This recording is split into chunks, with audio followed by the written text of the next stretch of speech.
Ah ben, c'est sans surprise, hein? Vous reconnaissez Antoine Joubert pour le segment auto. Et Antoine, on est avec le Bronco Sport cette semaine et tu l'as essayé pas pour vrai, tu arrives d'un road trip, d'un long trajet avec le Bronco. Oui, et la chose que j'ai remarqué le plus, c'est que les gens sont très...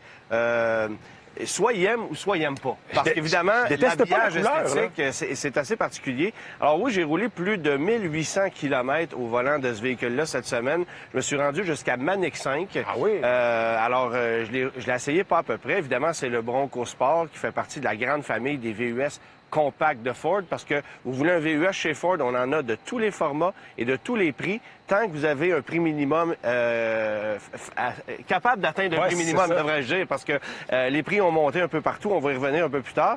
Mais évidemment, bon, Ford a lancé ce véhicule-là, évidemment, en hommage au Bronco du passé. On appelle cette version-là Héritage. Ça fait maintenant un peu plus de 2 ans que c'est sur le marché, le Bronco Sport. Et là, cet habillage-là, jantes blanches, toit blanc, la calandre blanche, les bandes décoratives, même l'habitacle qui est bleu, c'est assez particulier. Et les gens se retournent tout le temps. Soit ils détestent ça, soit « Hey, ça me rappelle ma Mini Cooper », ou tu sais, c'est un peu ce type de commentaire-là qu'on obtient. Ouais, puis même les roues, quand même, frappent l'imaginaire. On ramène ça blanc, là. On a presque l'impression que c'est pas les bonnes que là-dessus. Mais en fait, on a l'impression que c'est des roues d'acier, mais ce ne sont pas des roues d'acier, ce sont des jantes d'alliage, mais qu'on a voulu... on a voulu donner un look de roue d'acier comme à l'époque. Moi, je trouve que c'est réussi, honnêtement. Puis ça fait tellement changement du gris-noir-blanc qu'on voit tout le temps. Au moins, on a osé avec ce véhicule-là. On parle de Bronco Sport. C'est quoi la différence avec le Bronco classique? Moi, j'ai jamais compris pourquoi les Américains mettaient le mot sport sur des véhicules qui le sont moins que le modèle régulier. C'est ça, là. Alors, je vais te donner l'exemple. Aux États-Unis, c'est pas un Nissan Qashqai, c'est un Rogue Sport. Essentiellement, c'est juste plus petit qu'un Rogue régulier. C'est la même chose pour le Mitsubishi RVR qui est vendu chez nous. Bien, là-bas, ça s'appelle un Outlander Sport. Et ça, bien, c'est plus petit que le Bronco. On l'appelle le Bronco Sport. On aurait aussi pu l'appeler le Bronco 2 parce que si tu te souviens bien, dans les années 80, on vendait le Bronco 2 qui était plus petit que le Bronco et qui était ironiquement sur une base de Ranger, alors qu'aujourd'hui, c'est le gros Bronco qui est sur une base de Ranger. Là, je viens de vous perdre au complet. Puis celui-là serait davantage sur une base de... Bien, en fait, Ford Escape, c'est la même chose. Puis honnêtement, ceux qui ont eu des Ford Escape dans les années 2000, plus angulaires, plus carrés, c'est carrément ça. C'est vraiment, si tu regardes les proportions, le look de ce véhicule-là, ça rappelle un Ford Escape des années 2000, ce qu'on a vendu jusqu'en 2012. On a embourgeoisé l'Escape lorsqu'on l'a renouvelé dans les années 2010. Pour qu'ils viennent remplacer à la fois des voitures, hein, parce qu'on sait que Ford ne vend plus de voitures, mis à part la Mustang. Alors, l'Escape joue un double rôle aujourd'hui, mais parce qu'il y a beaucoup de gens qui s'ennuyaient de ce look un peu plus angulaire, un peu plus costaud des premiers Escape, on a ramené ce véhicule-là. Et tu vois, on en vend autant, sinon plus, aujourd'hui que des Escape réguliers, même si on n'a pas tout le choix mécanique qu'on propose dans le cas de l'Escape. C'est la même base que le Ford Maverick aussi. Puis, dis-moi, tu as parlé de Bronco Sport Héritage. Est-ce que Héritage, c'est seulement cosmétique ou il y a quelque chose d'autre? C'est purement cosmétique, comme je te disais, bande décorative, les jantes blanches, le toit blanc. Évidemment, il y a une version Héritage Limited que tu peux avoir qui, elle, est au sommet de la gamme, va coûter beaucoup plus cher, jantes de plus grande dimension, tout ce que tu veux de luxe à l'intérieur, parce que lui, il y a un niveau de luxe qui est relatif. C'est très correct comme présentation. J'aime bien que ce soit... il y a des touches bleu foncé à l'intérieur, mais on demeure avec une sellerie de tissu, avec un écran plus traditionnel. Tu n'auras pas tout ce qu'on a de gadgets dans la version Héritage Limited, qui est de loin la plus luxueuse, mais tu vas voir un peu plus tard, est quand même assez cher aussi. Alors, véhicule quand même assez polyvalent au niveau de son habitacle. C'est pas ce qu'il y a de plus grand au niveau des places arrière, honnêtement.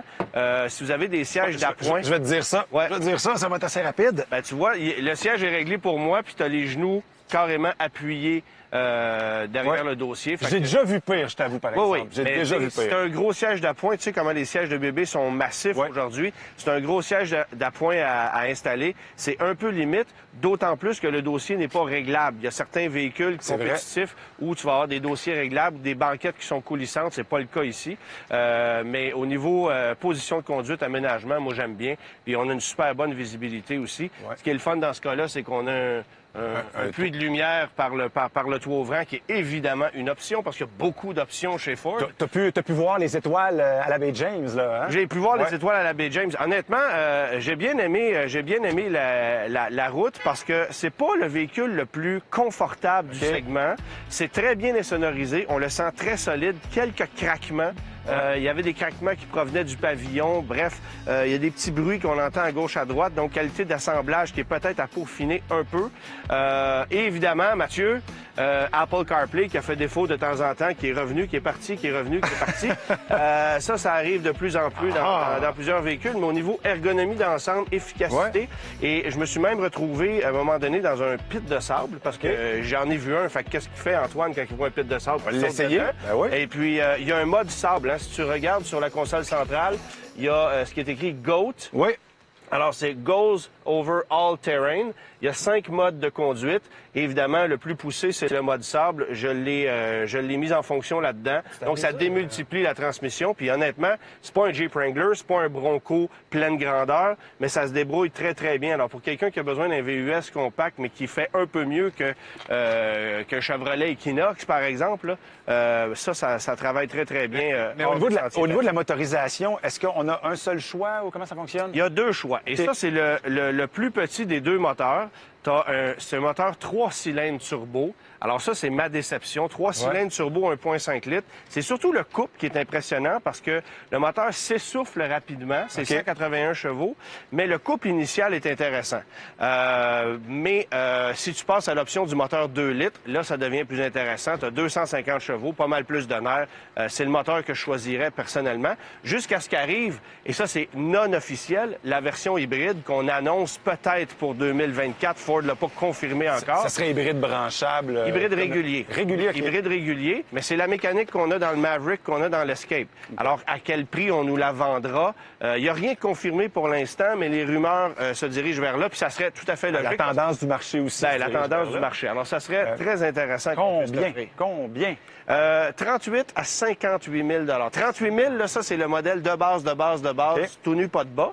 Et jusqu'à 58 000, c'est la version héritage la plus luxueuse. Et celui qui est ici, c'est à peu près 48 000 Il est en tissu, il y a le moteur 3 cylindres. Là. C'est quand même pas donné. Et tu vois les taux de financement à 4,9 actuellement. C'est près de 900 par mois sur 6 ans pour le véhicule qui est ici en financement. C'est cher. C'est cher. Mais j'ai été surpris. J'en vois pas beaucoup dans la grande région métropolitaine, Montréal, les environs. Mais là, évidemment, je suis allé sur la Côte-Nord, j'en voyais partout. Alors, les concessionnaires Ford, dans ce coin-là, font un méchant bon travail pour vendre ce véhicule-là. Visiblement, ça s'adresse à une clientèle qui est plus extra-urbaine que urbaine, ou du moins, ça pogne plus de ce côté-là. On en a vendu 12 000 l'année passée au Canada, mais seulement 1 300 au Québec. OK. Alors ça, c'est pas beaucoup. La proportion est pas très grande. 1600 au Québec. On parle seulement de Bronco Sport? Bronco Sport. Okay. Alors, d'ordinaire, on vend 25, 27, 28 de tout ce qui se vend au Canada, au Québec. Là, on était dans à peu près 13 Alors, au Québec, ça se vend peut-être moins en proportion que dans le reste du Canada. Mais évidemment, j'en ai croisé pas mal dans la Côte-Nord. Alors là, ça se vend bien. Le look, je veux dire, ça passe pas inaperçu. Tu n'es pas obligé d'avoir ce look-là. Non, c'est ça, tu peux choisir. Tu peux avoir un look un peu plus traditionnel. Moi, je trouve pas ça laid. Puis en plus, je suis très content parce que je trouve que je suis agencé avec le véhicule. Si les jantes étaient brunes, tu vois, ça marcherait parfaitement. Écoute, ça serait... Là, puis, faut que je te parle de consommation. Vas-y. On annonce une cote sur route à 8,9. Une cote combinée, pardon, à 8,9. J'ai fait, après 1700 km de route, 8,4 litres au 100. Ce qui est correct pour un moteur 3 cylindres comme celui-là, mais c'est évident que l'aérodynamisme est un effet néfaste. Je t'ajouterais que ici, là, on voit une petite bande qui est au-dessus du pare-brise. Ça se remplit de moustiques, mon ami, là, après plusieurs centaines de kilomètres. T'as raison, c'est quand même assez inhabituel. Ça, pour la corrosion, ça va être un problème. Il faut mettre une pellicule 3M, protéger ça adéquatement si on l'achète. Mais ça, c'est un problème d'aérodynamisme. Les rétroviseurs, on les entend aussi. Fait que c'est une boîte carrée. C'est pour ça que ça consomme un peu plus qu'un Escape, entre autres. Ben voilà une fine analyse, Antoine Joubert. On s'attendait à rien de moins de toi. Merci beaucoup encore une fois. Grand plaisir, monsieur.